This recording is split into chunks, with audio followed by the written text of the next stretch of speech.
What's your favorite scary movie? This is Halloween Town. They're coming to get you, Barbara. Beetlejuice. You know, it's Halloween. I guess everyone's entitled to one good scare. I cannot believe Netflix decided to do this to us after we finished covering everything related to Twilight. Oh, yeah, that news. I was lost for a second. Got it. Yeah. You mean an animated show? Yeah, I'm excited. about Twilight. Is it gonna I'm be? on board. Yeah. Is it gonna be like this? Do you think the Scott Pilgrim show? Are they bringing back the original cast for the voices, or do you think it's gonna be completely new people? Considering how much Robert Pattinson didn't like the fact that he was playing Edward, he just took it for a paycheck. I'm gonna go with they're probably not gonna go back for the OG actors. I would be impressed though. Maybe they'll write a good script and attract them all back. Yeah. Or it's a reboot. I don't fucking know. Whatever it may be, it's on our radar now. That is true. Welcome, everybody, back to the Cheap Seat Critics podcasts. I'm one of your hosts, the Geeky Writer. I'm Crimson Maroon. And I'm Sprinks. And hey, welcome to the recap. If you're listening if you're pausing the Netflix adaptation of Twilight to listen to this, you can find us on Twitter, Instagram, TikTok, Facebook. We're also on YouTube and Rumble for a visual side of things. I know, audio podcast, but stay. But hey, we got forms of that in case people prefer it, as well as a LetterBoxd, which has our averaged out ratings and everything recorded there of what we've covered. For those of you in Forks, Washington. Yeah, tripped over my own mouth. Ugh. I know. Yeah. So today, we are recapping spooky season, right? Yeah, the entire month of Spooktober, essentially, rather than just the 2 Halloween specials we've done 2 years in a row now. This one, whole month. Go straight in. Pretty much, yeah. Well, I guess I'll kick this off with one of our more traditional questions. Any rating questions to go around the group? Yeah, I got one. Holy cow. Open it up. All right. Writer. I'm slightly surprised that your Beetlejuice and Evil Dead 2 scores are the exact same.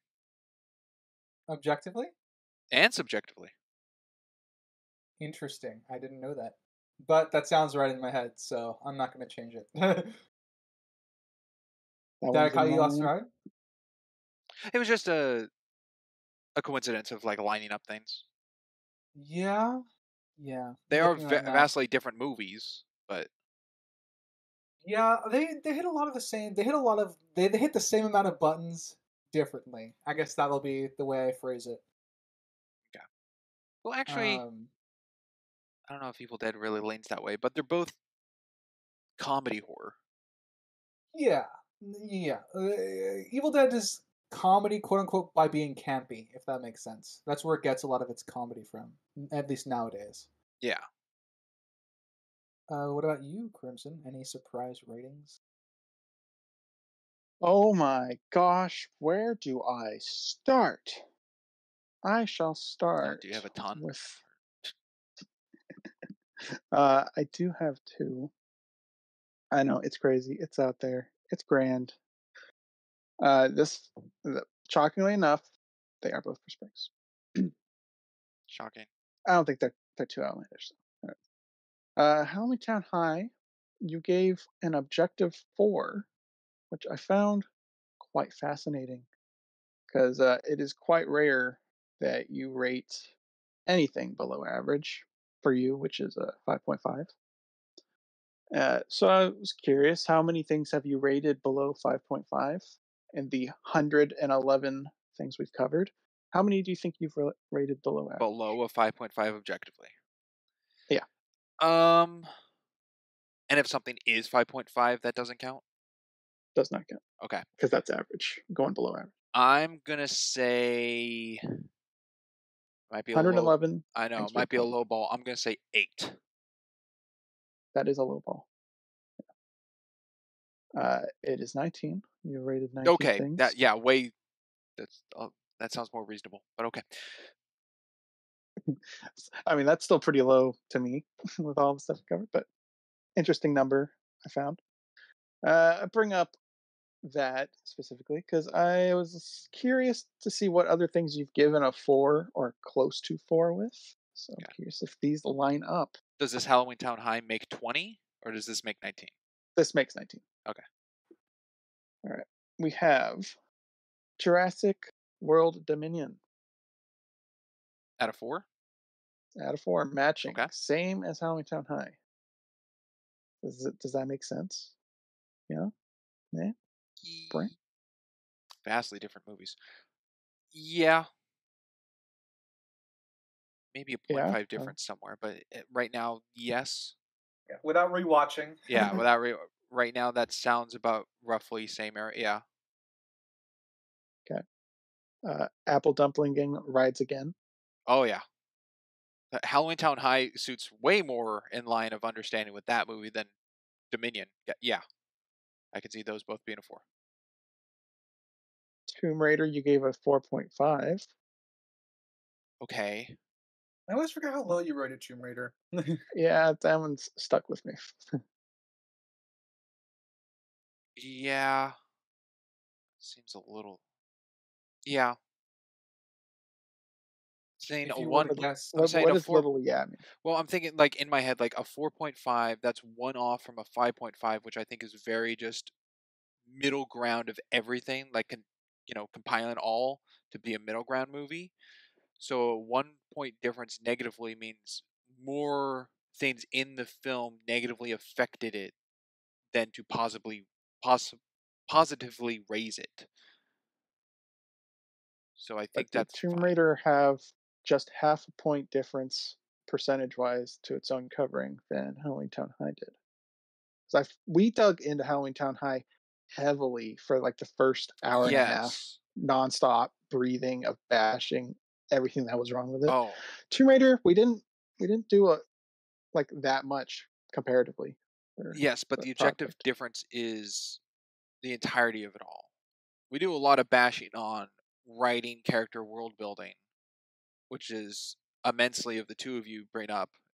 But Halloween Town High, you talked about the costumes not being good, especially compared to the previous of Calabar's Revenge. The music you complained about because it didn't have a yeah, they theme didn't have it. and had Oof. pop music. There was a couple camera things you didn't like. The VFX were pointed out as being issues, especially that giant skeleton.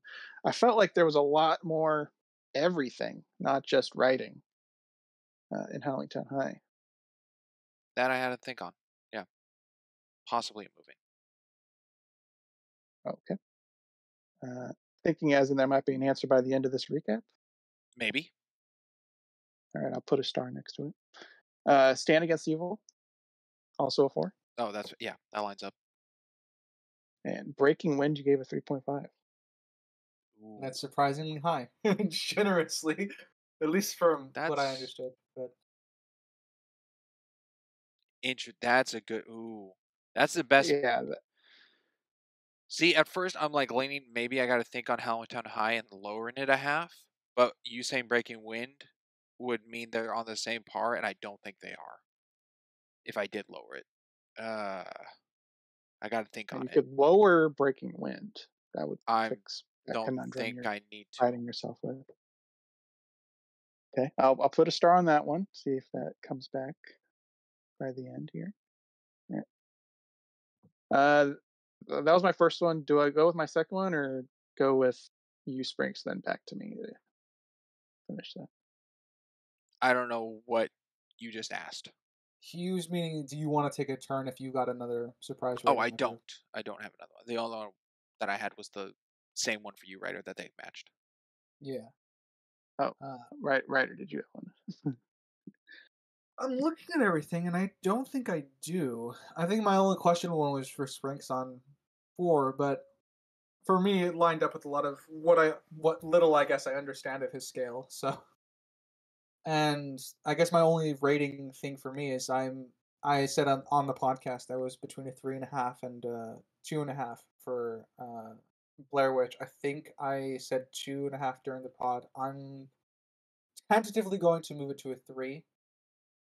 Um, that it feels more right in my gut, but we shall see if I ever watch it again and feel more solidified about that.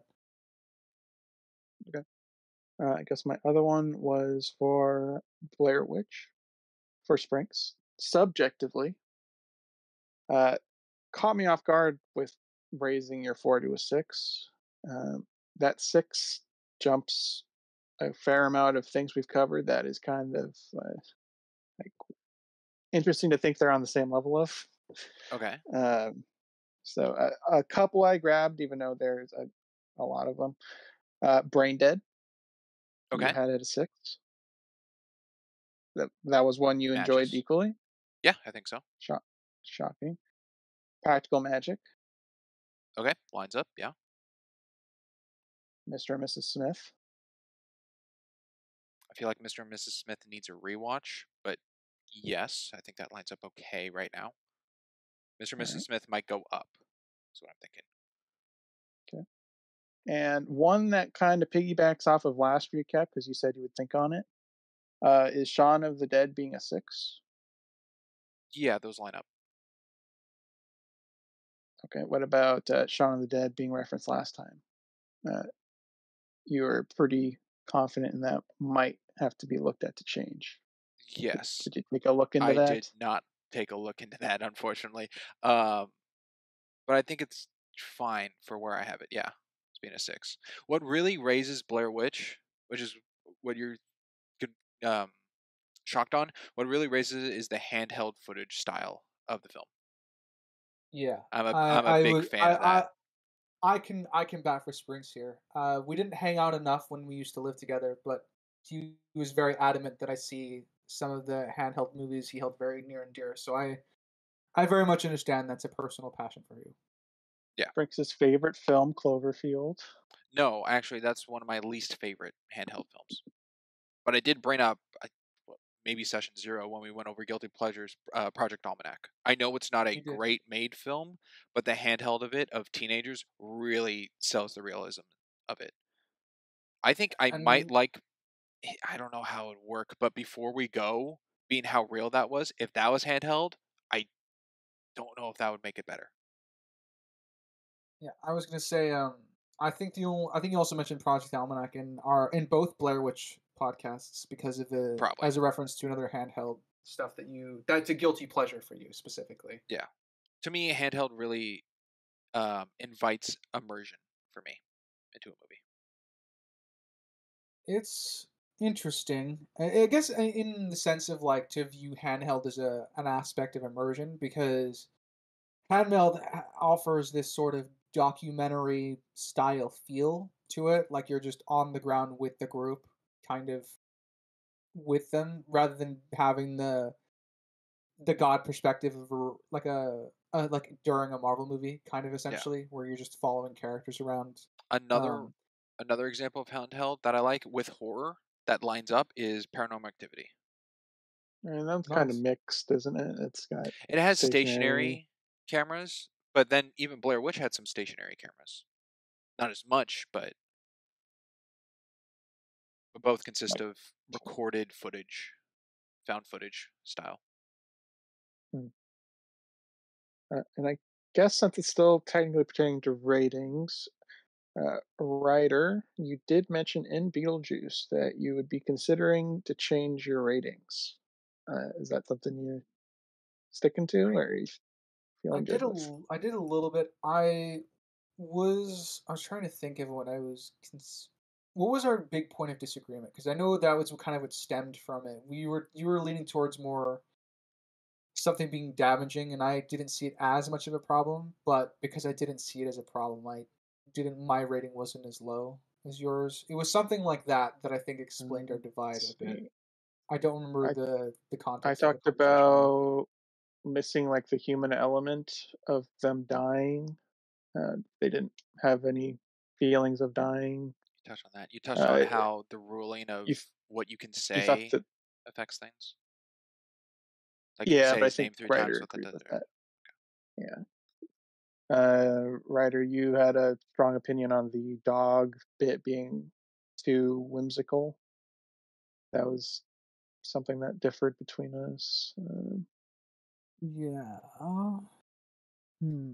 We agreed on a lot of the objective flaws in that Yeah. one. And for audio Honestly. listeners, his score was a 6.5 objective, 7.5 subjective. I realize we Yeah. don't usually say the ratings out, even though it's for the audio listeners, and apologies. Yeah. Sorry. No. If you've seen the season, you would probably know the ratings. Yeah. Well, true, but then if you got to go back a couple episodes back and play to the end to get it, and then come back as additional homework.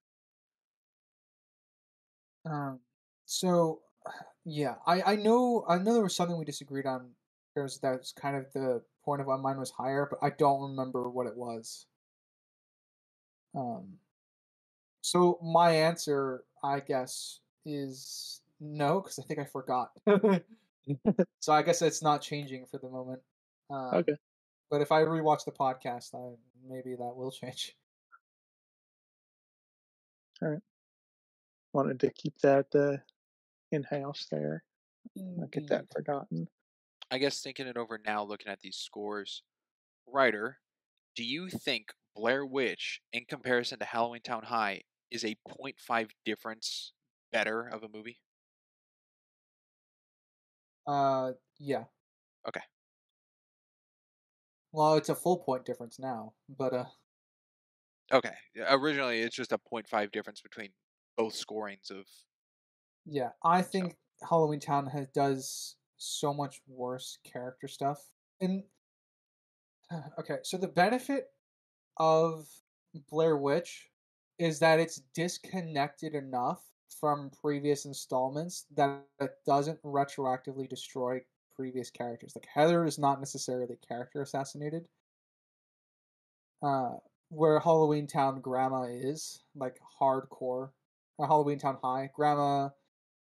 Actually, everybody I think in that house, comparatively to their previous installment, was damaged in some form or way because they have to maintain some form of character consistency. Yeah, I think we said when the going youngest between sister films. was the only one who was like Yeah. a Yeah. pass. Sophie passed because she was barely in it. Yeah. So yeah, that I actually do feel stronger about the point difference that it's there now between 2 and 3 for Blair Witch and 2 for Halloween Town. Okay. Yeah. I haven't seen it. A little off topic, but Blair Witch 2, which some book of something or other, I haven't seen. I hear that doesn't have handheld footage Interesting. or isn't found footage. So I sense that upon a watch or a dissect for the pod, if covered or whatever, probably would be a lower subjective for me.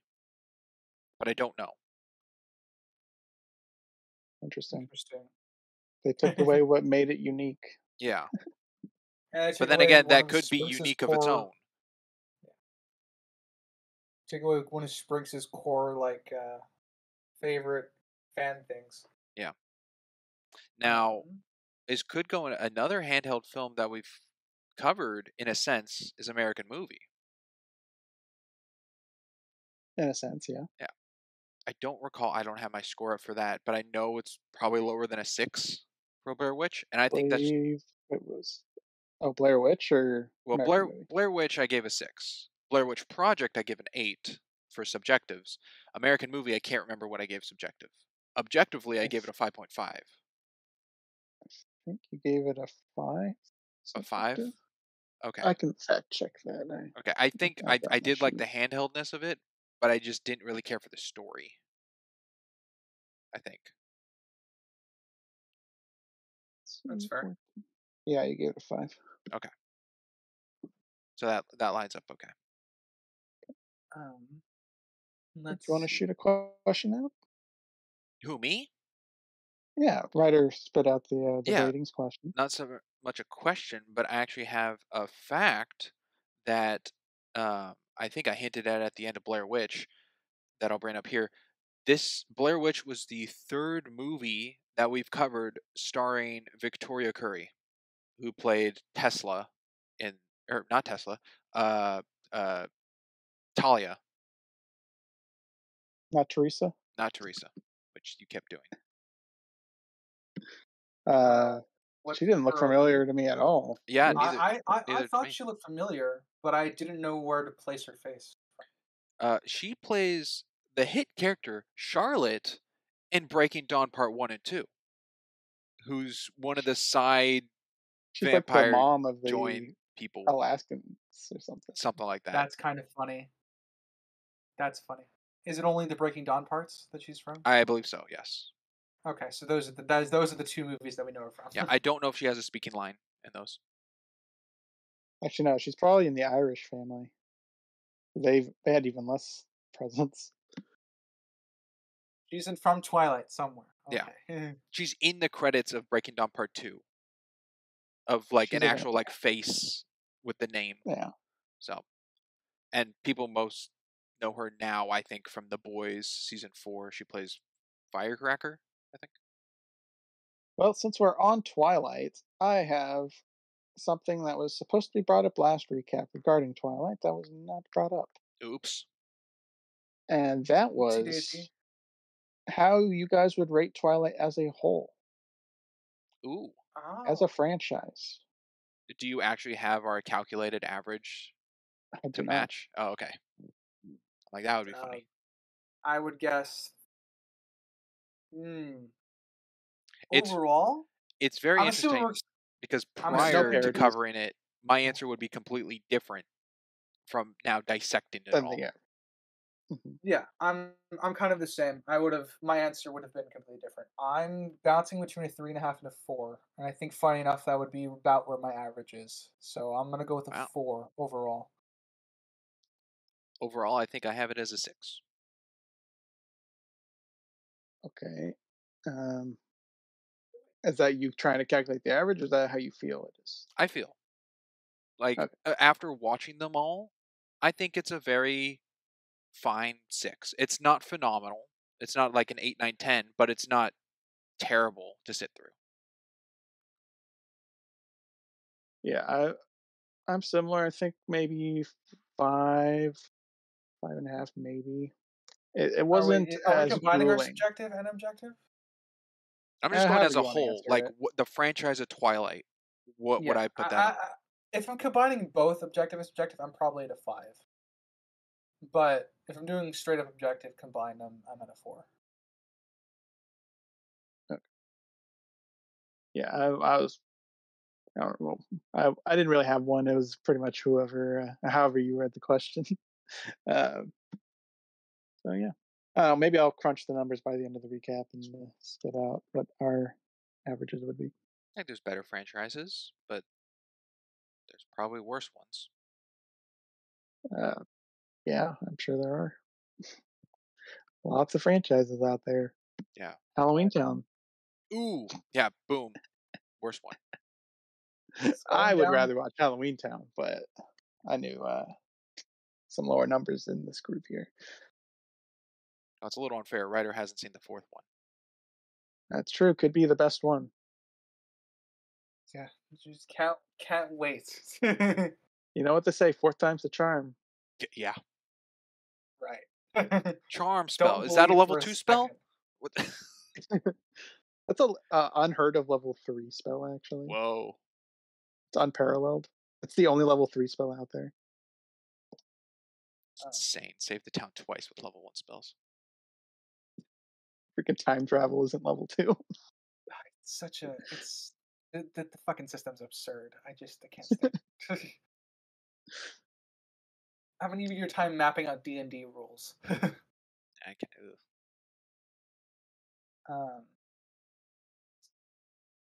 All right. Least favorite character. Oh. That's a way bigger question than most. There's a Like the lot of characters variety. I don't like. Yeah. So, congratulations, Spring, since you talked first. Guess who's going first? Oh, great. Ayo. Get ready for a big pause. Anyone can feel free to jump in if they just suddenly hit in the side of their head with a character suggestion. I'm going with a character that's actually disliked and hated towards, not actually nothing. Like a real nothing character is Ed from Evil Dead 2. Yeah, that's nothing. But No, there was some characters you badmouthed in this season. I don't like Peter from Blair Witch. I Peter didn't. Blair Witch, Peter. good option. I didn't like. What was it Bill, whatever, the eldest kid from Amityville Horror. Yeah, Billy, Billy? William, whatever. Yeah, didn't I care for think- him. I think I got mine because it was such a turn. I think controversially, I'm picking Grandma from Halloween. Yeah, I Town. figured. I was leaning that as well. I was thinking about it, but I think I don't. I think this movie is what made me hate Halloween Town. Like the first two movies had a lot of a charm to them, you know. This one, no. Grandma is largely the reason why. Yeah, looking at the list, I'm inclined to agree. Oh, I don't like not Papa Joe, as we say, but Papa Joe. the other guy, the guy who goes looking. It's like Jeff or something. Jeff. I don't know. I don't think it's So Jeff. I think it's a J name. Sinister would know if he was here, but It's a J name. I probably don't have it in my know. notes. Hang on. Yeah, I will consider one too. Oh gosh. Jake. Jake. Yeah, Jake's charge to the woods might topple out of more disliking. Who's sheer stupidity. Like he actually gets the main characters in a way that they'll die, like in danger. I don't think Peter really does that from Blair Witch, and Billy's a kid who doesn't really know any better. So Peter yeah, I doesn't think intentionally do that. To be fair and to be honest, I think James running off in the dark by himself is endangering the characters. But okay, I think I'll go with Jake then from Evil Dead 2. It's my most disliked. the difference, of course, being that the main character held at gunpoint. Yeah, they're actually telling him like, "Hey, it's a lost cause," and he goes, "No, you got to go outside." Or when he runs in and just punches Ash to knock him out without any introduction. To be fair, Ash did shoot a gun at them. He did. He grazed Papa Joe. And I love that running bit. That it's Papa Joe. Papa Joe. Yeah. Happy to contribute. All right. Well, we all know what question's going to follow that one. Favorite character this season? That one I think is easy for me. Crimson, you're starting. Obviously, Marnie Cromwell. Greatest witch who ever It's lived. just such an easy. I really want. To be honest, I'm waiting for her to cross over into Agatha all along. Ooh. That would be interesting. Ash Williams, is a pretty safe, easy bet. Sure, I'm influenced by the show and everything, but I don't care. No, it's a good answer. I'm between Ash and I think Beetlejuice. I think I'm going to settle with Ash. Springs? Beetlejuice. Yeah, I'm not surprised. Yeah. Kind of matches my MO of likeness. Well, speaking of Beetlejuice, do you have any news? I do have news. Since of recording, I have now seen Beetlejuice 2. Beetlejuice. Thoughts, comments, concerns? Well, I can't do any spoilers or anything since we haven't covered it, so I said without spoilers. Yeah, I think I could give a spoiler-free review. Yeah. Should I give a score? A subjective score? Sure. I can't give an objective because I didn't dissect it, but yeah, if you feel compelled to, go right ahead. Okay. As of right now, after my one viewing in theaters of Beetlejuice, my score is a 6.5 subjectively for it. I don't like it as much as the first one. It's very fun. It's a very fun movie of Tim Burton doing his practical effects. And there's some scenes that are like full on like, oh, Tim had a fun day shooting that.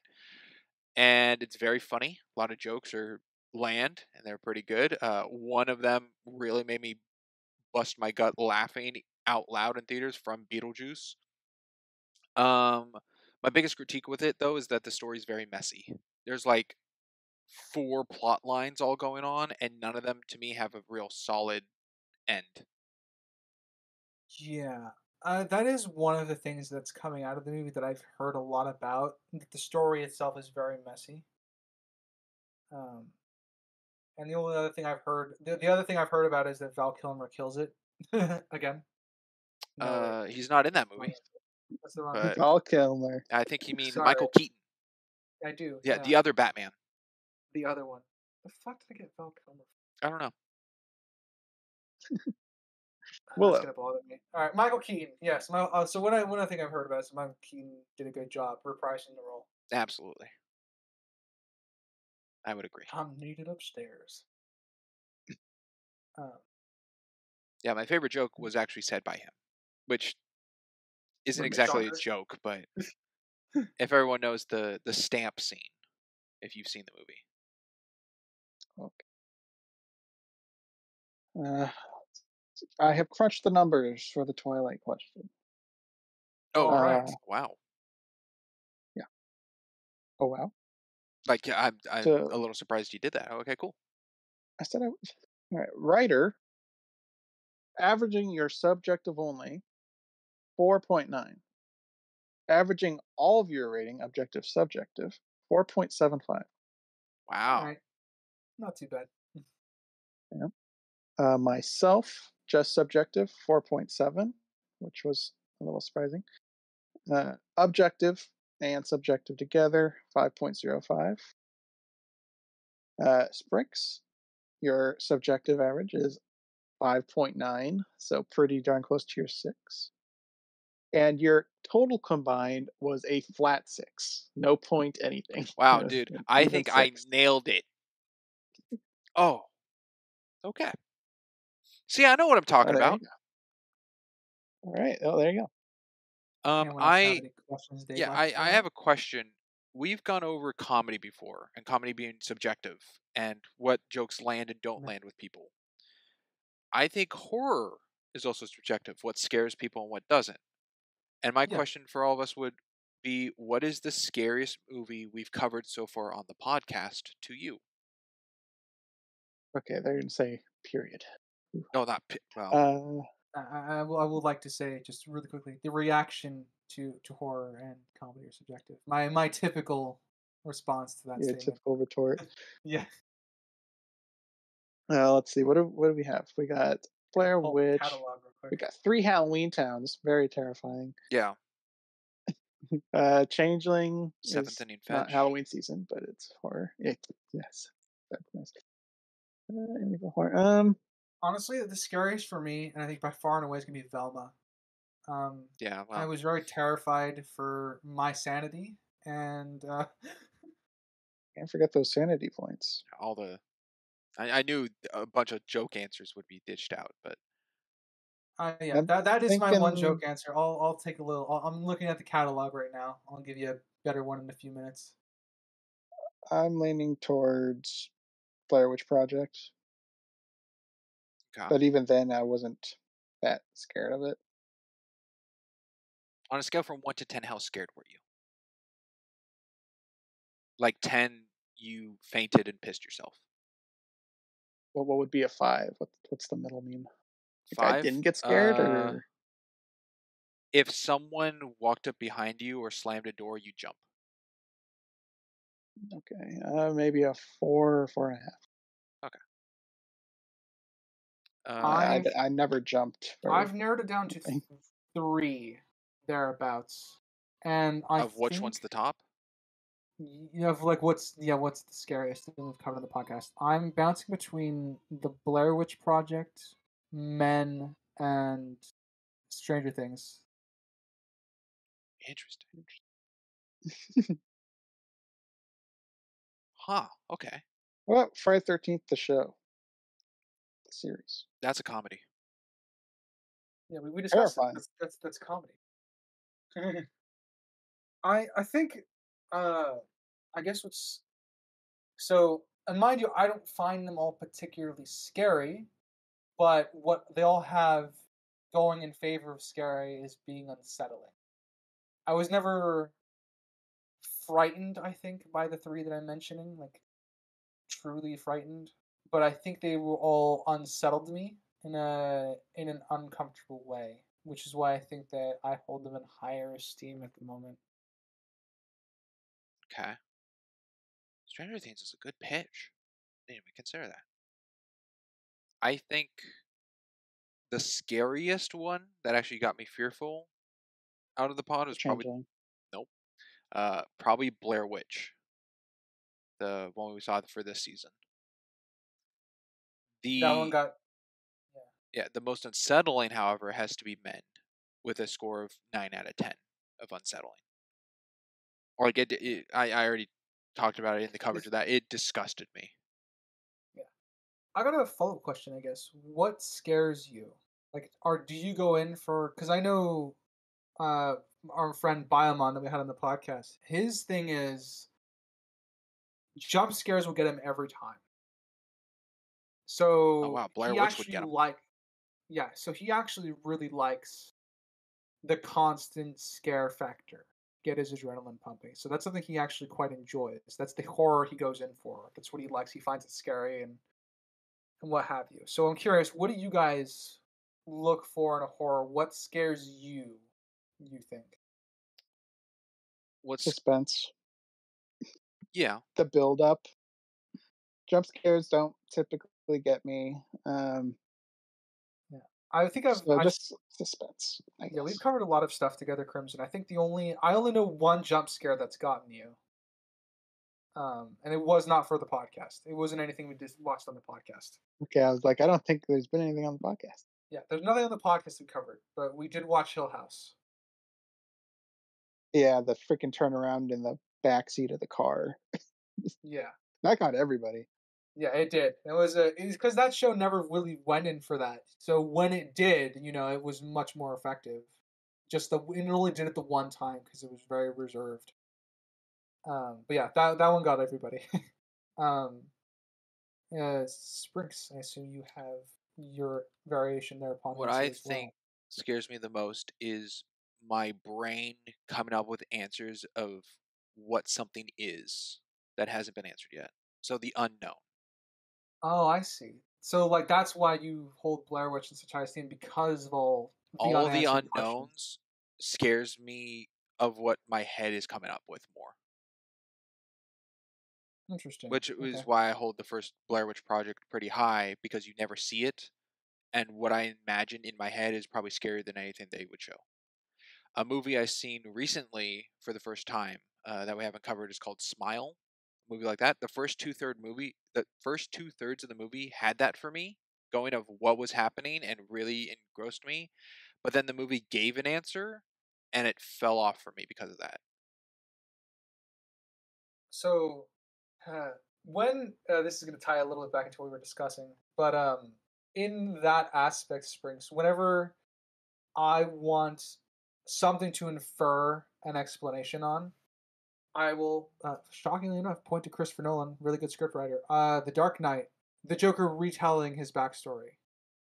You can still infer elements of truth from them, even if or they could all be complete BS, which plays into the chaotic nature of why that's such an effective villain character. In the same going, I think for you, Springs, when it comes to horror, if they started giving you an answer, but then you find out the answer was bullshit, more or less, or an explanation was bullshit. Yeah. If there's no concrete what it is, and my brain can come up with the ploys of what it could be, scares me more. Yeah, this is gonna be unsurprising. I go in for psychological horror mostly. I prefer my slow burns because if I'm getting constantly exposed to scares like in Blair Witch, I just grow numb by the end. Oh, I was gonna say like Amityville, a sex scene with a hanging kid.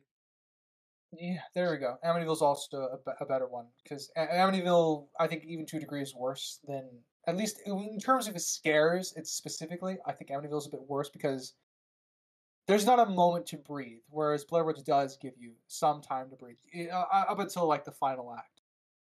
But you do get your quiet moments in you don't get very many quiet moments in Amityville. And overall, I think I've talked about this as well. I tend to find horror games. I tend to find that to be what scares me more than films and stuff like that, because there's an element of control you have as a player. Mind you, Outlast is just a thrill ride. That didn't really terrify me, but like Amnesia: The Dark Descent and stuff like that. The I ones where you have total control, I've seen a full but playthrough of you do Resident Evil 2 remake. You got pretty scared in that one a bit. yes, but I think yeah, I wasn't terrified though. You get my meaning? Yeah, I well You're then again very cautious. that Yeah, wasn't on your own. You're playing it for an audience sake. yeah. I mean, in which I do play it up a little bit for my audience. But I think when thinking about Resident Evil 2, or at least playing for you guys, it was um a lot of it boiled down to not necessarily me being scared, but I was very cautious throughout the game for sure. Yeah. I remember things definitely like you dilute as you get older, kind of thing. Like as a kid, you're more fresh to things Mm-hmm. before being desensitized. Sensitized. Um, I remember as a kid, my dad, as an introduction of sorts, a little lore of me. Um, on the PS2, I played Siren, and I was like 9. Scary. Um, and then Silent Hill Downpour, which I think because of being such a young age when I played it might be the scariest game I've ever played. I've never gone back to try it, but in my memory, it's the scariest. And the Blair Witch game itself can be scary at times. The scariest moment of my life is probably nothing to do with games, actually. I used to walk home alone from work through a dark forest. That was fun. Wow. Yeah. Yeah. So what people would hear from me, because I sung to myself uh, whenever I was walking through the woods at night. Um, they would sing me. They would hear me singing like sea shanties and other various songs that I enjoyed to take care of. Like at like 2 o'clock in the morning, proper witching hour times when I had left work. Yeah, and sometimes the same back. Cool. Yeah, it happened occasionally, and I picked up the pace. Yeah, those are probably the scariest moments of my life. But I think games can emulate those feelings the best, especially if you're playing at night and you got your soundproof headphones. You got your soundproof headphones in, and Would you say and the sense of control in a video game, of immersing yourself to be what it is you're playing as, is scary to it know there's not exactly an end? Like a movie, it's like hour and a half movie. At an hour and a half, you're done. It's over. A game, it it doesn't really it tell you depends on when the it's game. going to end. Yeah, it very much depends on the game, because see, Outlast doesn't really let you. Outlast is a very set path, for example, right? Like you don't have much freedom in that game because you're set on the path of a particular character. Yeah, it's pretty linear. Yeah. Whereas something like Amnesia, which I always go back to, is my Amnesia and Soma, which are my choices for horror that I really enjoyed gaming on. Was there are quote unquote linear paths, but the ways to get to those points in the game aren't linear. Your checkpoints. You can do things out of order, but you have certain checkpoints that you need to reach at some point. Like one of the scariest thing about Amnesia is that you have technically you have one scripted time where you see the monster, maybe two. After that, you can never theoretically you might not even run into the monster again, but you always know it's there because the monster is set on like a randomized roaming path as it looks for you and things like that. As far as I remember my playthrough. Um,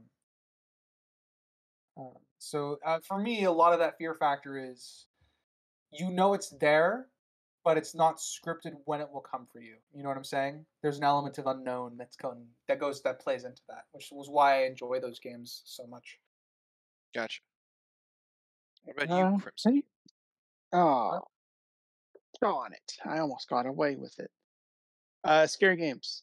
I think they are more scary than movies, easily, because you are immersed. You are the victim. In terms of personal experiences, there was something at some point that I will not divulge. Okay. Ooh, spooky. I know. I know, terrifying. Such deep crimson lore. Well, with Sprinks, the unknown is the scariest part. What could have happened to me?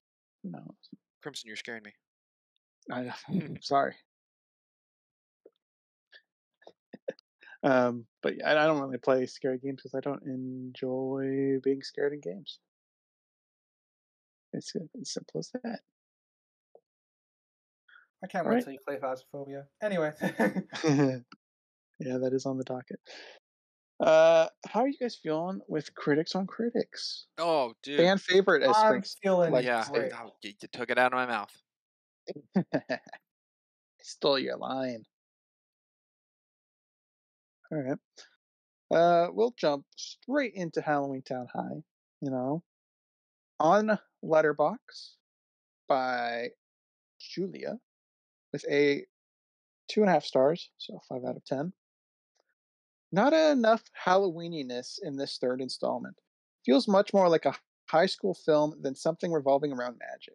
Really loved when their haunted house was turned into something sinister, though that was definitely fun. I agree. There's a 5 out of 10 right there. Very middle of the line. I can agree with that. Yeah. It's not very Not Halloween very movie, Halloweeny. especially for a movie Yes. called Halloween Town High. It doesn't take place in Halloween Town, and it's not the high school of Halloween Town, which I think was one of my gripes with it. It was. Your gripe was the title not having Yeah, the Benny title doesn't line and up. the theme song. The theme song not being in, and there was something else over the third bit. Oh, Benny. It Benny not being there. certainly doesn't feel like Halloween Town because we don't spend a majority of the movie, funny enough, in Halloween Town. No, it just feels like a High School Musical, the spin-off during October. It just felt like high school Halloween themed.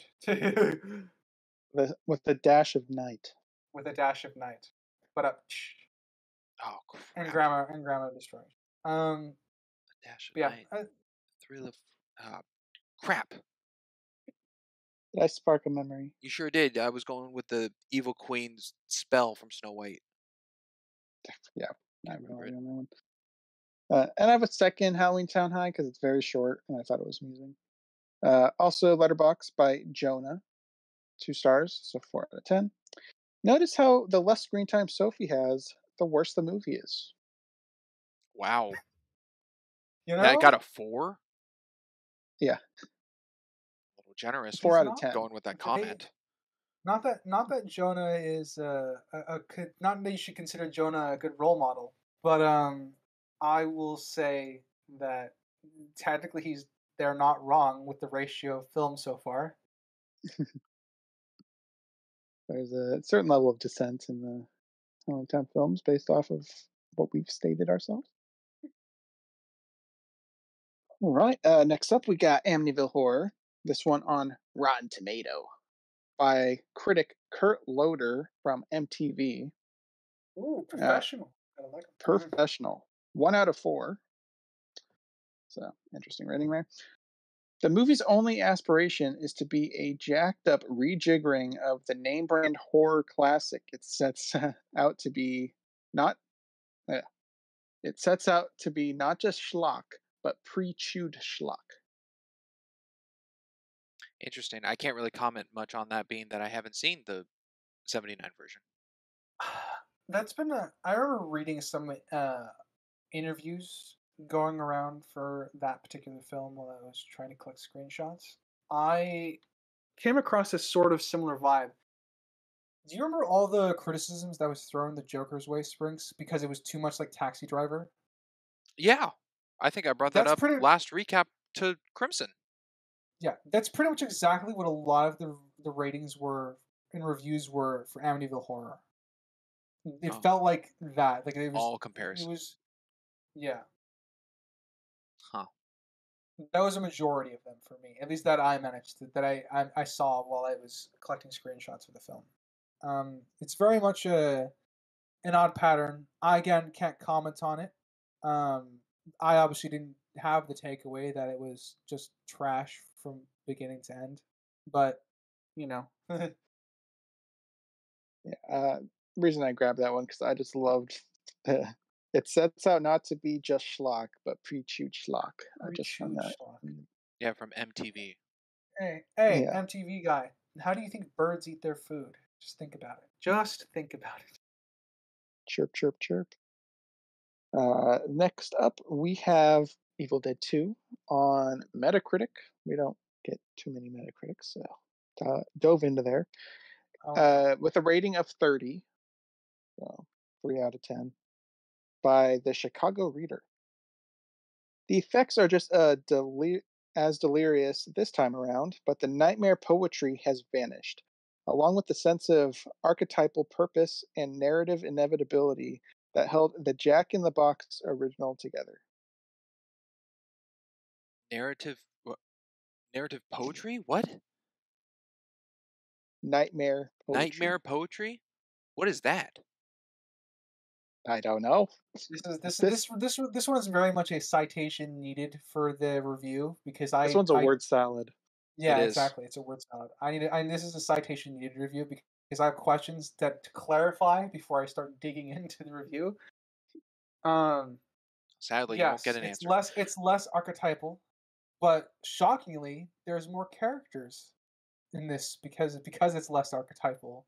So there's So I can, but that's me drawing conclusions from what little I understand of the rating that I was just read.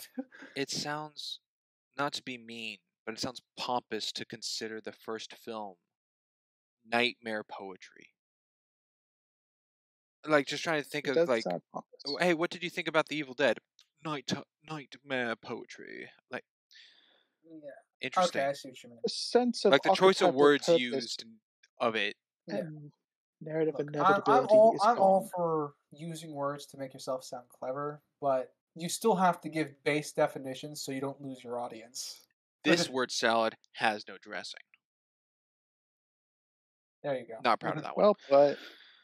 I am. All right. Got one sent in from the one and only Sprinks. Oh, I found one. That's right. From LetterBoxd with a 1 star, 2 out of 10. For what movie? By the Blair Witch. There you go. By Dick Pepperfield. Great name. I'm not disappointed. I'm mad. Yeah, I sent that in. I got a little Is that belly giggle. Yeah, that's the I'm review. not disappointed. I'm mad. Yeah. Oh, what insight, sir! It flips the original thing of I'm not mad. I'm disappointed. I'm just disappointed. I assume that Dick Pepperfield here is a fan Loves of the the original, and seeing the comparison of being mad about it is, I still think it's funny. It's funny. I just wish I had. Yeah, it works. I suppose I understand what he feels about the movie, but I don't really understand why. My guess is that he, doesn't like the new one because he likes the original too much. The last one I have, and this is for Beetlejuice. Half star on the letterbox. If I said that already, that's 1 out of 10. 1 out of 10. I'm sorry, guys. Oh, it's by Jennifer Moglia. I'm sorry, guys. I don't get it. Not a single second of this was redeemable. I could not tell you a single detail of the plot if you asked. 2 hours I will never get back, I fear. No capitals, by the way. That just sounds like to me you didn't pay attention. Jennifer did watch the movie. I don't know what you're talking about. She doesn't know anything about it, and she gave a review anyway. Was she like watching parts of it at like a Halloween party, like it was on TV, and she saw like a little bit here, a little bit there, because that can Was she explain. drinking at the time too? I'm like, if during you the miss party? 20 minutes of that movie, yeah, it's gonna be a little confusing. And the rating was given September 8th of this year, so obviously In Oh, probably preparation in time for for the new one. second one. yeah, in time for the new one. Welp, that's gonna be If you thought there was no plot of the first one, let me tell Man. you. I don't think they're they going are to see the going to second have one. if they are dragged to see the second one, they are going to be even more lost. Does Letterboxd go lower than 1? I wouldn't know. I Half star is as low as you can get. Okay. Yes, you can't give a 0 star. Okay. Well, I mean, you can give a review without a rating. That would be the That's closest true. you could get. I won't name names, but I know someone who does that. All right, and that is the Critics on Critics segment. hey, another Another fan Some favorite. insights. yeah. Another one down the drain. Let's see. Going back to classical questions here for a second. What was your favorite film of this season? Just like the one you enjoyed the most. One I enjoyed the most would have to be. That's kind of tough. I enjoyed Beetlejuice. Evil Dead is also quite enjoyable. Yeah, I'm the same. I'm between Evil Dead and Beetlejuice for me. I think Spring. Interesting. I would guess yours is Beetlejuice. Mine is Beetlejuice. It's It's going to interesting. go purely off of numbers. I'm thinking, yeah. gonna be I'm like, I just feel like that. What's your highest subjective score for one of these movies? Mine's Beetlejuice. I enjoyed the most. I'm running it through my head as like, what would I most likely watch? Oh, watch 'Cause again? I could enjoy something more, but it doesn't mean I'm going to watch it more than something else. Out Yeah. of these movies, I've watched Beetlejuice not around October, or not around like Halloweeny vibes before. I'm going to go with maybe Beetlejuice. I think like Evil Dead 2, as much as I enjoy it, I feel like I have to be in a mood to watch it. And as I always am, I like to watch stuff in order, so I'd have to watch the first one as well and marathon it. And that's not something I would want to require in this comparison. So go with that. I think I'll settle on Beetlejuice as well. I think I'm thinking over like which one I would rather have as background noise or which one I would rather just casually rewatch. Beetlejuice. And no offense to some of the composers, out of all 5 of these movies, Beetlejuice has the best score. So if it's like a background music thing, Would that change if Halloween Town High had the theme? it'd be a great contender, but there's more score pieces of Beetlejuice. So you're going for quantity instead of the Yes. quality. Huh? Well, I like the Beetlejuice Alright. theme. I think I might Do like you it like the ooh, Beetlejuice theme more than Halloween the Town Time. Halloween Town? I think I do. It's real close, but I think I do. Because Beetlejuice, I think when we covered it, I brought up that it's in my top. Was it my? I think top 5, but I don't remember if I said it was my top 3 I think. favorite Danny Elfman scores. No, it was. I think it ranked number 4. It was number 4. I think, Okay. yeah. Because then I asked, "What's number 5?" Because you stopped at 4. Yeah. Okay. That's what it was. I know I have Batman, Spider-Man. Can't I don't remember what remember the what other one was. But okay. Okay. Yeah. We had a couple comments in the previous season. Due to the explosive nature of Twilight last season. So I figured might as well bring them up because we haven't done that in a while. So we got one from TikTok, a huge social platform that we possess. Sure. On Twilight Breaking Dawn Part 1 by the user Junior. I'm watching Breaking Dawn Part 1 right now. OMG. Great. I guess they just Guess they found our pod. One of two things: either they were watching it right now when it came up, and they're like, "Wow, that's weird," or they're watching it because of us. Or the algorithm just read them to filth. That could also happen. Yeah. Yeah. And then on YouTube side of things, we had someone comment twice on Breaking Dawn Part 1. User being Blake Renfro? Something? Sorry. Okay, have y'all read the books? Lol. He obviously goes behind the door, which is known and specifically stated in the book. That was the first comment they left. The second comment, actually, I guess we can dissect the first one. What were you guys' thoughts on that? Do we have a? Did I you ever haven't read the figure out books. what she meant? No idea what the book, Okay. the door thing is, and I haven't read the books, so there's that. We say it at the beginning of every podcast, our history. You know, it got briefer and briefer as we went along. It did get quicker. Yeah, my thoughts were I haven't read the books. I don't know what they're talking about. Glad we all agreed. You don't know what the door is about, then? No, I don't. I don't even know the door in the movie if we talked about it, because we probably brought it up for the comment to be there. Yeah, that's what I was like. I don't even know what it is referring to. All right. And then the second comment they left. And when Alice called, she saw Bella was sick and that something was wrong. She didn't know, and that's why she asked Bella. Which Twilight was this? Breaking Down Part 1. I know Bella asks her for something. It's like she asks her to defend her choice to keep the child or whatever. I don't understand the question. Sorry. I believe this was my comment of how could Alice have seen Bella pregnant if the baby shields her from Alice's visions? I believe this is a response to that comment that I made. I see. I don't know. Yeah. There you go. Thanks for commenting. Oh, okay. Yeah, just go with my answer. There. I don't know. Yeah.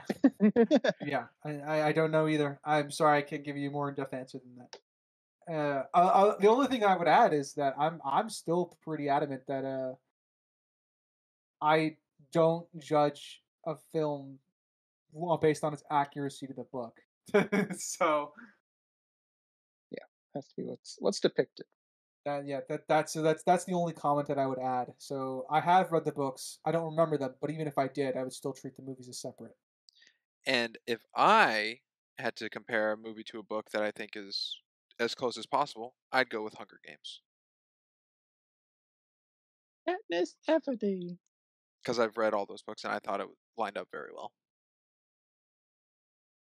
But would you still consider the movies its own thing? Oh yeah, no. I definitely consider any aspect of that. Harry Potter, Maze Runner, Divergent, like they're their own things compared to the books they're from. But that's the closest. Yeah, I mean, actually, I read all 4 Divergent books, and I saw the first movie, and being how far off it was from the book, I didn't watch any of the others. Devastating. Scathing review. Both from the book and that I did not care for that first movie. But I think it got to the point. I don't know how many Divergent movies they made, but they didn't finish it, right? I think. I only remember the first Divergent movie. I didn't watch it, mind you. I only saw the previews for it. They had Divergent and Insurgent, I think. Yeah, but they never made the third one because, like, the box office didn't do they were well. Failures. Yeah. Yeah. Yep. An unfinished trilogy. Not too many of those. No. Maze Runner was good though. Though I didn't read the books. But I think the staple child, like the poster child for book to movie, is probably Harry Potter. Absolutely. In terms of accuracy? Not accuracy, no, just like a movie adapted by a book. Like I think people's first thoughts is Harry Potter. It's either that or Lord of the Rings. Lord of the Rings is kind of like true for nerds. Harry Potter's for everybody. All right. So. Okay. All right. Get off the soapbox. Do you want to die after the podcast? I can take all right, that's a little further. Ooh boy, it's a little much. Just get off your high horse, dude. Elementary school, you're more likely to hear kids talk about Harry Potter than Lord of the Rings. Of course, because it's for kids. I don't know about that. I'm pretty darn confident with that statement. You can fight that there's what, No, 4 Harry I- Potter I- I- worlds and not 1 Lord of the Rings world. And so, Yeah, but then again, I, we got New Zealand. yeah, I'm not. I Got wouldn't. I New wouldn't Zealand. commit to that. I wouldn't commit to that. I understand why you would think that, but no. Interesting. I feel like it. All right. Yeah, you can I climb have no off numbers. your Nimbus 2000.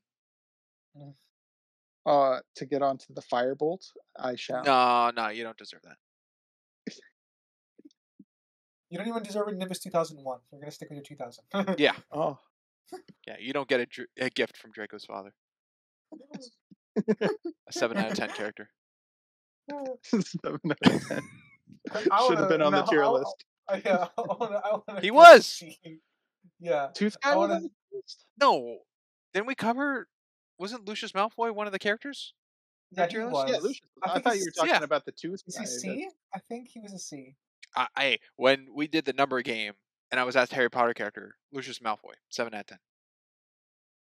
Okay, yeah, I thought you were referring to the kid that said gift from Draco's Oh, father. I Oh, thought you were talking about him. no. Oh yeah, that 7 out guy of who 10. said gift from Draco's father. the dude with well-known George Harry Washington Potter teeth? character. No, Yeah. All right. wasn't he the Confusion CGI Quidditch cleared up. player in the second movie? That's what you've said. He doesn't look CG to me. I don't know. I thought there was a fully like CGI Quidditch player or something I read or knew or something. I'm Possible. pretty sure every Quidditch player is CGI at some point. Oh yeah, there's some version of him. Sorry, low hanging fruit. Well, trying to think if I got any. more Time has questions passed and we have for you. not hit the segment yet. That's true. Do we want to go into segment? Sure, we can go into the segment. Ryder, thank you for inviting that to the table. You're welcome. Yeah. Classic. What a All terrible right, we were just talking about Harry Potter and this wasn't the segue. no, it was not. What are you hinting at here? We are going with a new segment that I will be spearheading this time, called Cheap Seat Critics and the Order of the Preferences. I know, How very creative, original. not cringy at all.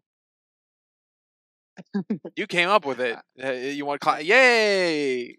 Ooh, clap for me, seal claps, yay! Oh man, it's so cringy. All right, so the premise for this one is there's some sort of thing laid out.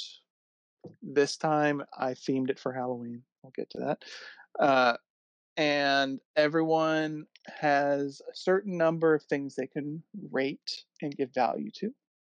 And then they Oh, give those no. to something, and then that's totaled by the end, and whoever has the most points given by the teammates will win. It'll be easier once we actually Do get in. we vote for our own? No. Okay, that's more fair. Okay, yeah, you. Because that would be easily rigged. Okay, so you gave Ryder and I homework privately. The Mhm. homework you gave us, did you do yourself? I did. Okay, I it. will have integrity and not rig the game. okay, so you As have all the the host. answers, It's not a mystery game. Well, but you have all. I possessed don't it, have all the so- answers. no, I possessed it, so no one could try to cheat the game. So Even I'm though not cheating I had it. to clarify if I did or not. I have to trust it. I have to trust your integrity, Crimson. You're lucky I trust you. I mean, there's going to be a level of integrity with you guys involved in this too. So Okay, Oh boy. I'm like all I can stand and under like to a T is the 3 I gave you. Yes. I kind of, yeah. the other 6 will be mysteries. Did I do it? Did Ryder do it? Who knows? All right, I guess that's an interest. That's not intrusive. I keep saying the wrong words. I don't know. Interesting.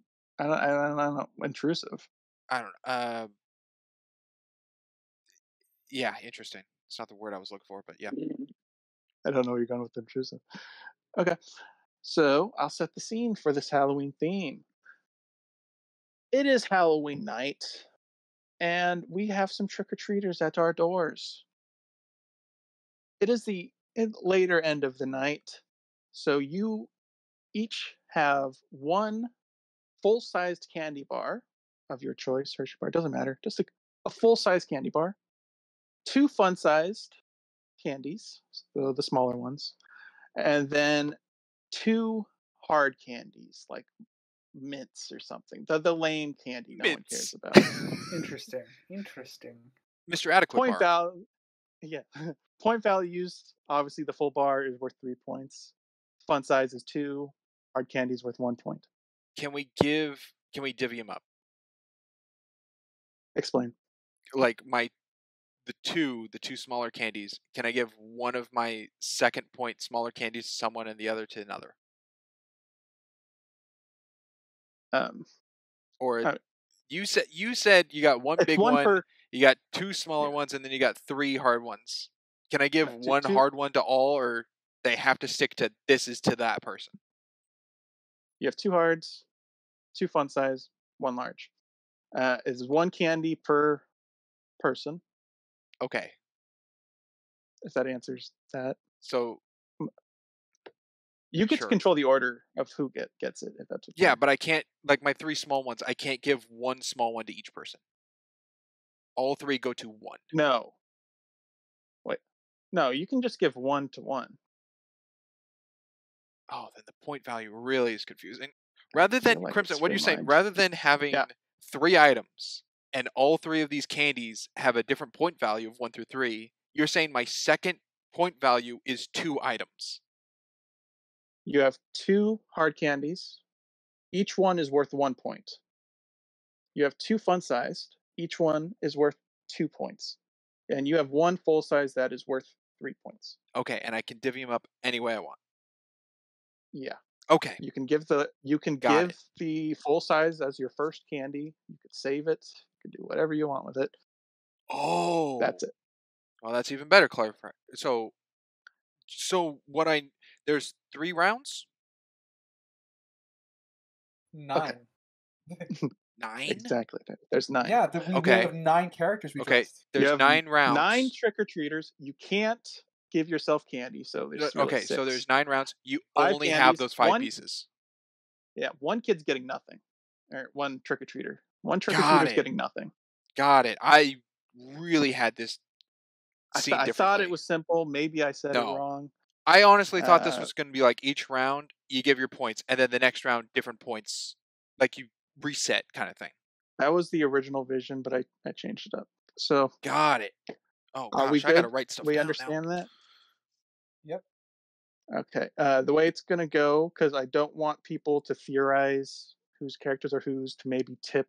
I think that person has more points. I should give them something lower. I want it to have integrity.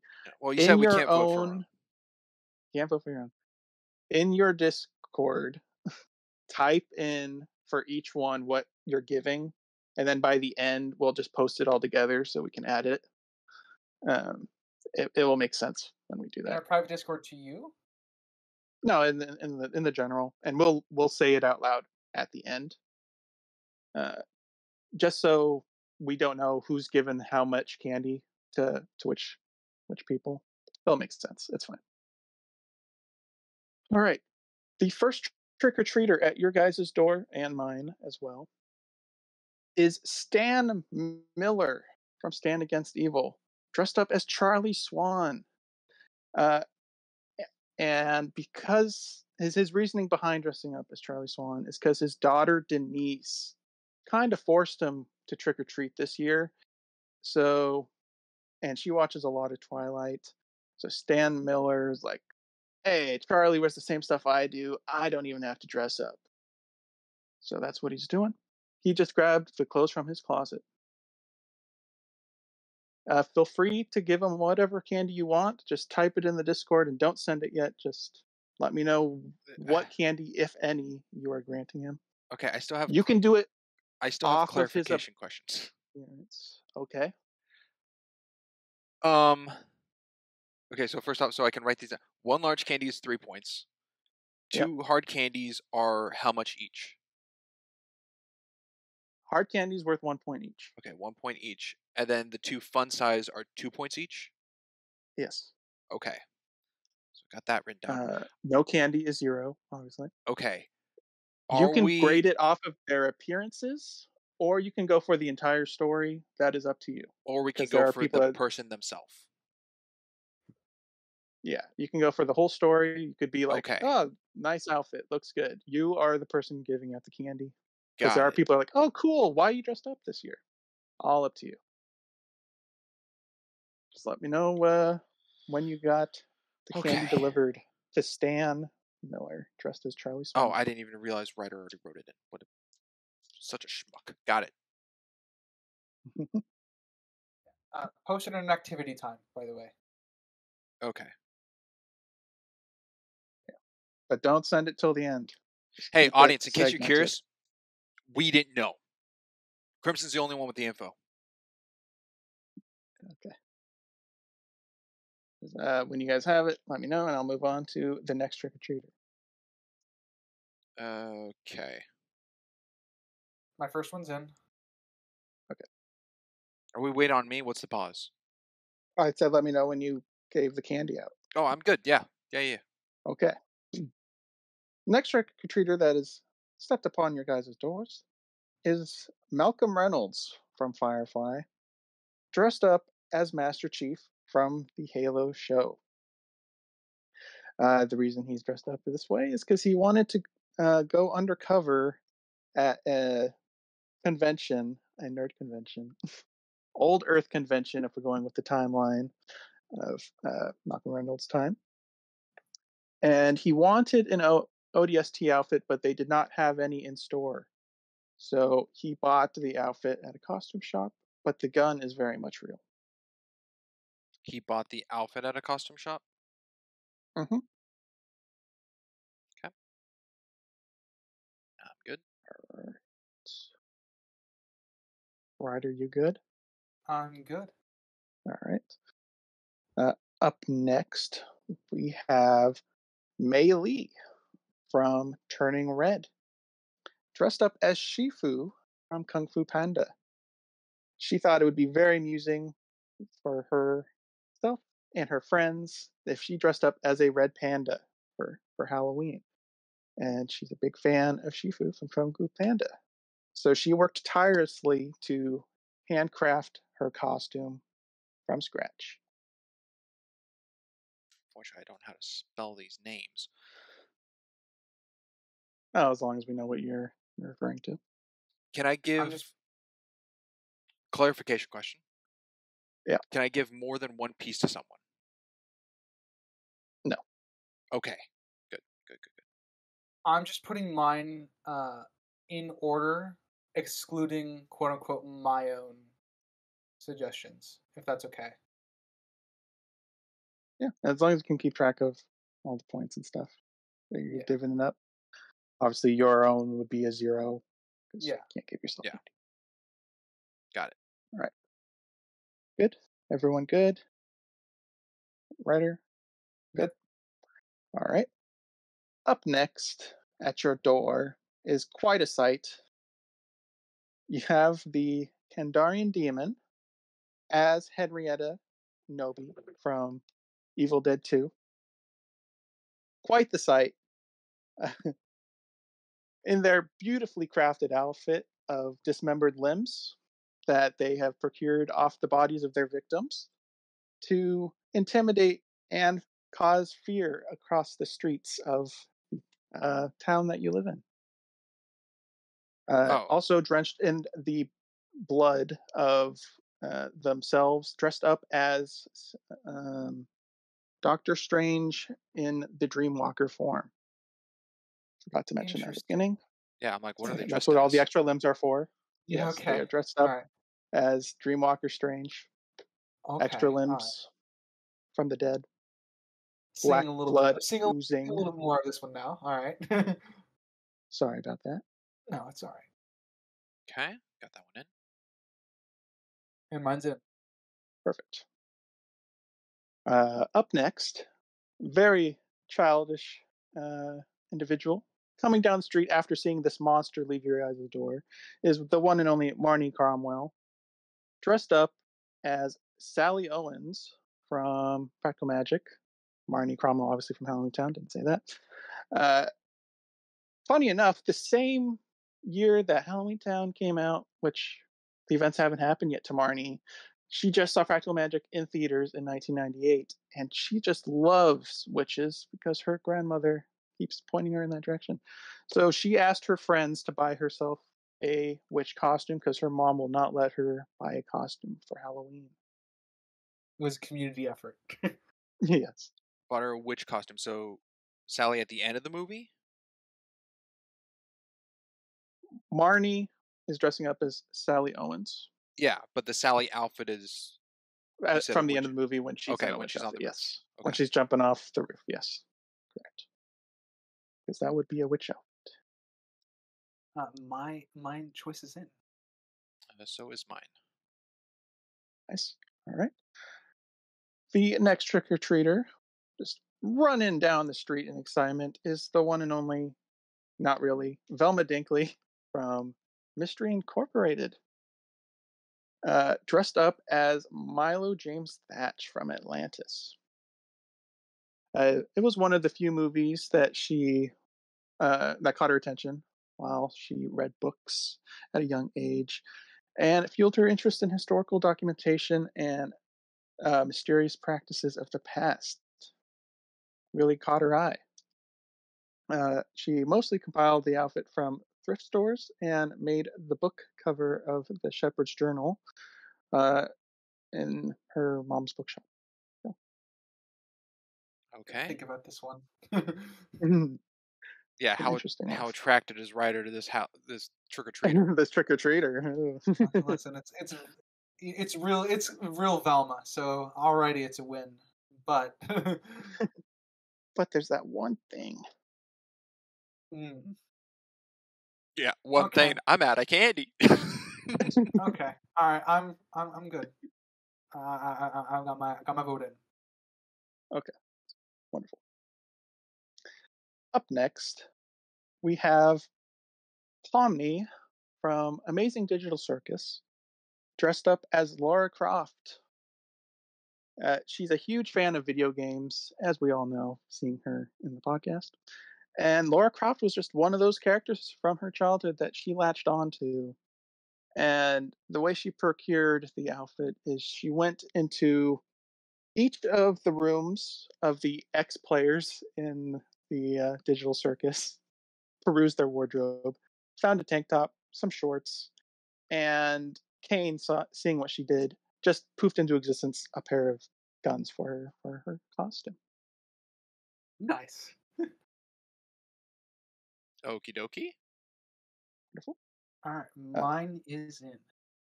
Sweet. The next trick or treater strolling up the street with such strength and conviction, you didn't even see him really pop up. He just there at the end, came at your door, boom, out of nowhere, is the one and only Batman from Batman. I know, crazy. Dressed up as Oliver Queen, as the Green Arrow from Arrow. I know, very complex stuff we got going here. Oliver Queen is out of town for a while and needs Batman's assistance with this weird trick-or-treater killer guy. I don't know. Batman's wandering around looking for a killer and he's going door to door. But he's also interested in some candy. So there he is. And he just borrowed it from Oliver Queen. He didn't need to make one. I have a question. I might be stupid for asking this. When did we cover Batman? Was that season 2? Or the Oh, Batman? Pattinson The Batman. Batman. Got it. Yeah. Sorry. Okay, you said The Batman and I Batman. went to Keaton. Got it. Thank you. Yeah. Pat back. The Batman. Thank you. Thank you. Got it. I said the title wrong. Everyone good on that one? Yes. Yes, I'm good. Mhm. And the final trick-or-treater of the night, as you can see, all the kids are just disappearing. It's so late. It's like 1 a.m. You don't even know why you're awake still. Good grief. But yeah, I know. You see this one kid, Forsyth Pendleton Jones III, aka Jughead from Riverdale, strolling down the street, dressed up as Lionel Cosgrove, which at a glance you thought was Ash Williams, but indeed it was not, which is what Jughead wanted all along. He wanted a niche horror icon, in air quotes as an icon. So he dressed up as Lionel Cosgrove. He took some clothes out of his closet. He went to the school drama department and his father's. He went everywhere for this costume, and it just looks immaculate. All right. Well,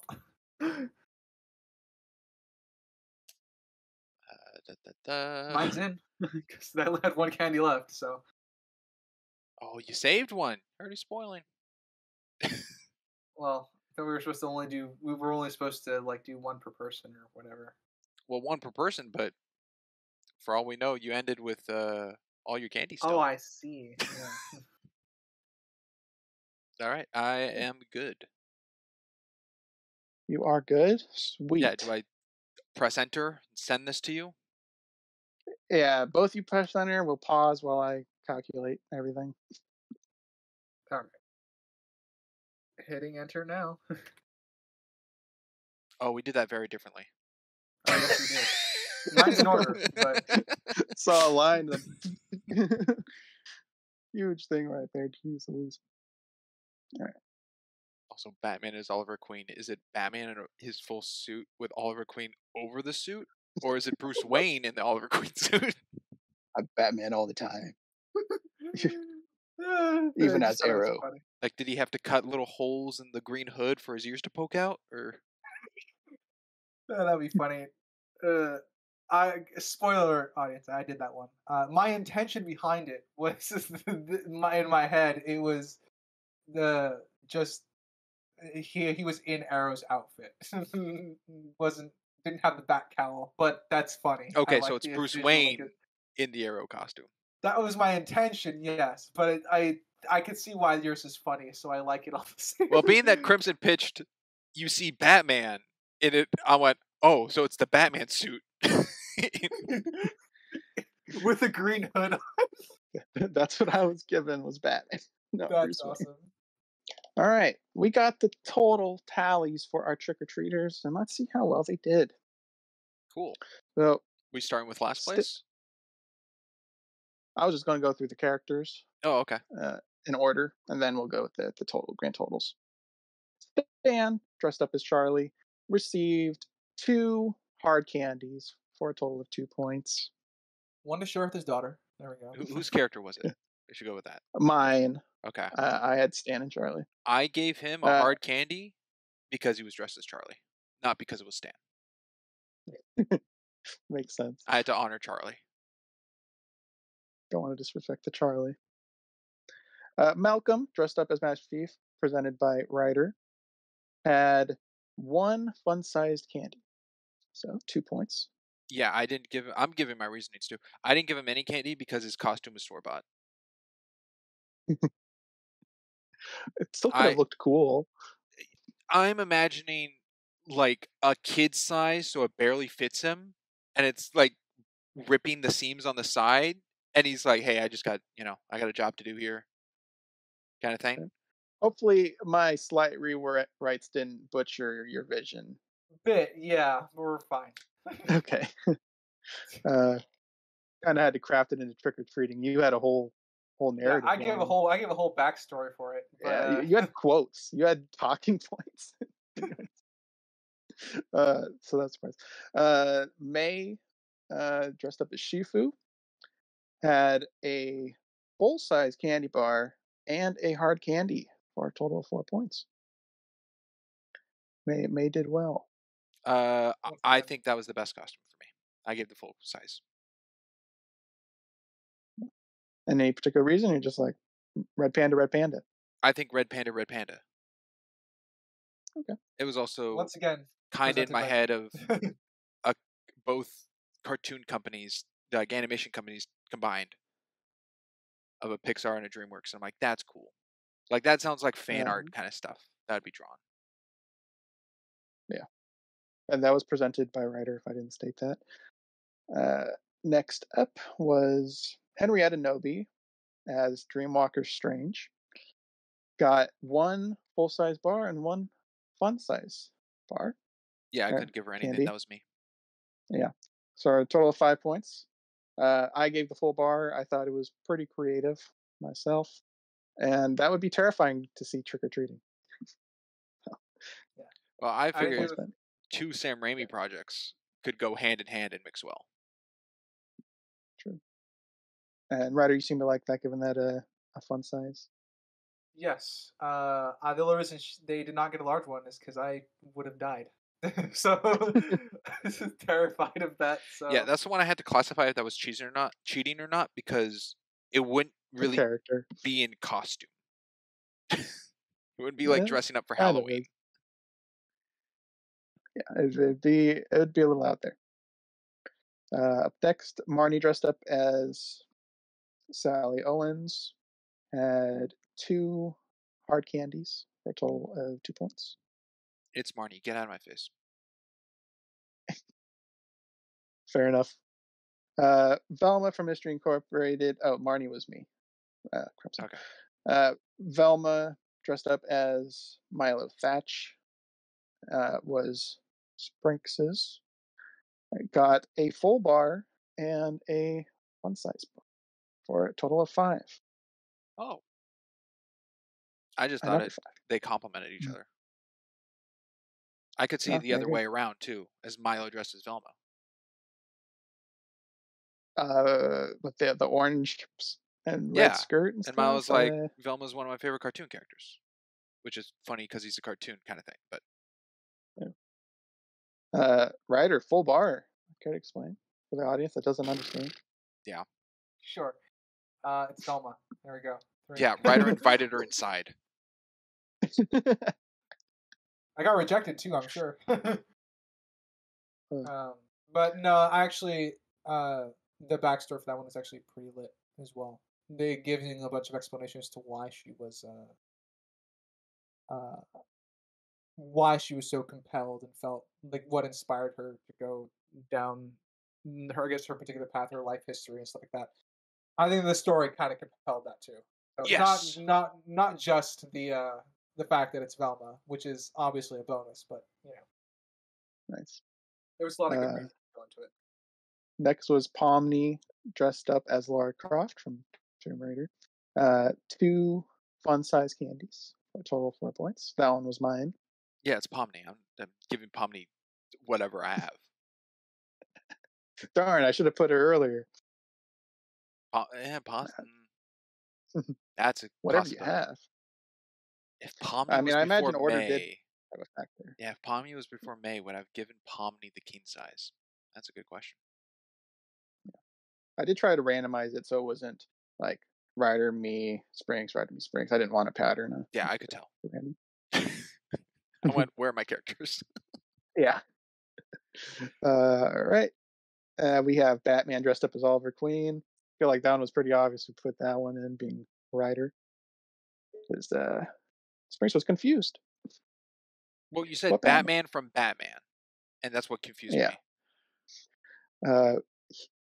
Batman received a fun size and a hard candy for a total of 3 points. Yeah, I can't not give Batman something. I'll die. Trick or treat, and it better not be a trick. Funny. That feels like a skit.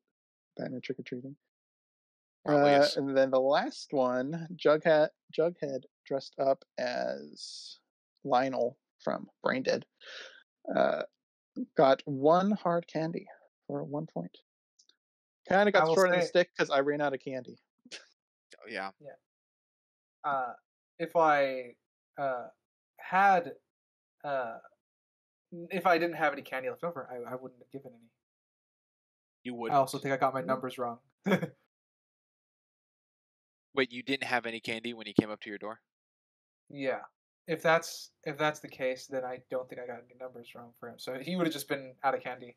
Okay, if Jughead was the first person to come to your door, what do you think you would have given him? Oh, I still would have passed over him. Oh, no candy. Oh, wow.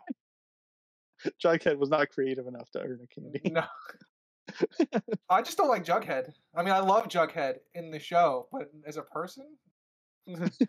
No candy for you, Jughead. All right. It reminds me of Riverdale. The totals with 2 5s and a 1, going from first to last. We got Sprinks with 11 whole points, Woo! coming in first.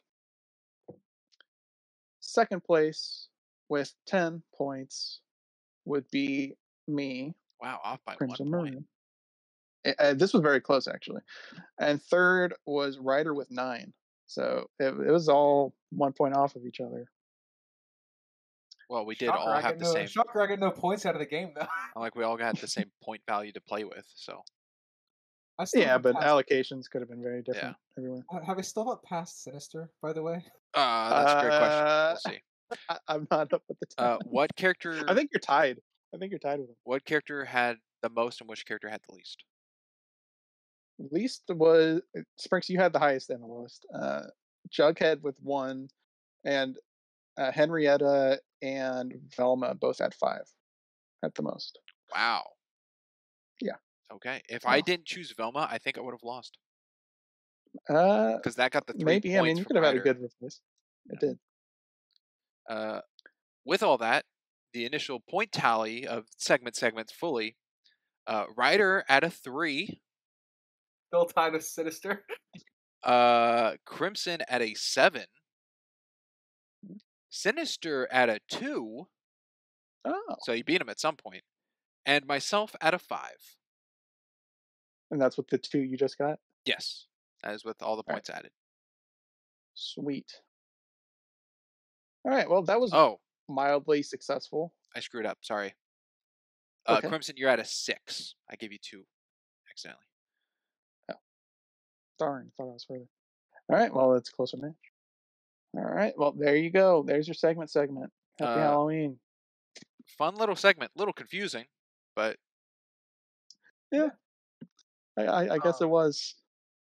Any final thoughts on the season? it was spooky. Too spooky. And scary. Full of No, skeletons.